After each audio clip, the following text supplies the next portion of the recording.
Hey you guys, it's your boy here, and today we'll be at it again with another review. And since I actually talked about Outriders in my past video, I decided to try this game out specifically. So today we will be reviewing Remnant from the Ashes. And just to let you guys know, I have played this game before. It just turned me off for some weird reason. I'm guessing it's because I wasn't really interested in those type of games, but playing it a second time actually gave me a new perspective on things, and here's why. Remnant from the Ashes is an action role-playing third-person shooter developed by Gunfire Games and published by Perfect World Entertainment. Plot-wise, it takes place in a post-apocalyptic Earth that has been decimated and overrun by an interdimensional evil called the Root. You are a wandering survivor of the apocalypse, driven to put an end to the Root by traveling to a tower in an island that appears to be an epicenter of the invasion, and most of the human survivors that live in an underground bunker tasked you of finding the Ward 13 founder, Ford, and explore the devastated Earth City before finding a portal to an interdimensional rift known as the Labyrinth,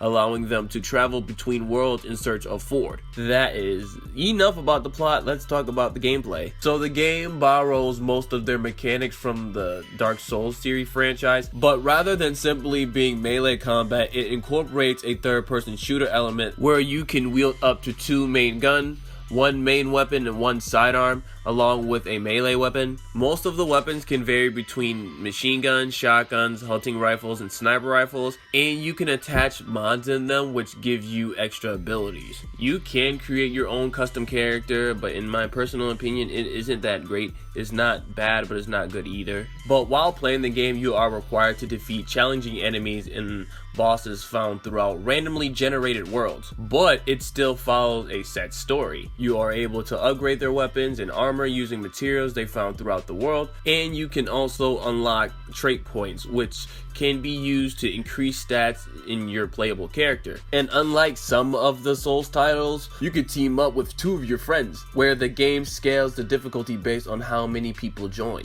And when you join from another player's world, you earn the same loot as them, as the original player, and once you're done, you can return to your world and continue your progress through your storyline. And since the world is randomly generated, different elements found in one person's world may not be the same as another person's world. And once you die, you won't lose any of your items or skill points upon death.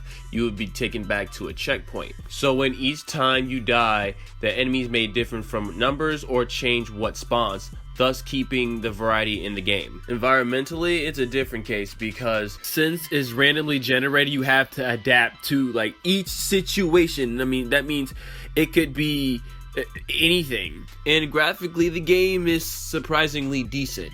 It's not the best yet, like I said before, it's decent enough. I think that I've covered everything, so we're going to hop on to the overview. So on the positive side of things, I love the plot. I definitely love the gameplay. I definitely love the generated world. I definitely love that you can play with your friends. Love the environment and the graphics.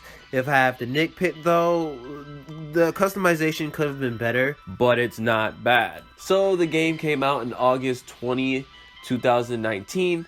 The game should be in most platforms, so PlayStation 4, Xbox One, and PC. If you get the game digitally, it should be about $39.99. But if you have PlayStation Plus, it's free right now for this month. But if you get a hard copy, it should be over $20 technically. It's $19.99 for the new one, and it's $17.99 for the pre-owned one. Now, is this game actually worth your money? At its current price, I feel that it is definitely the appropriate price range. So with that being said, I highly advise you guys to either buy or rent the game, because games like this aren't for everyone, including me, because when I first played the game, I completely hated it, but now I have a different view on it. But other than that, if you like this review, please don't forget to like, comment, and subscribe to the channel if you haven't subscribed to the channel yet.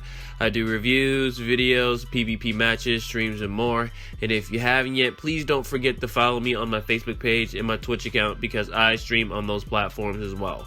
Everything should be in the description box below, and I will catch you guys on the next review.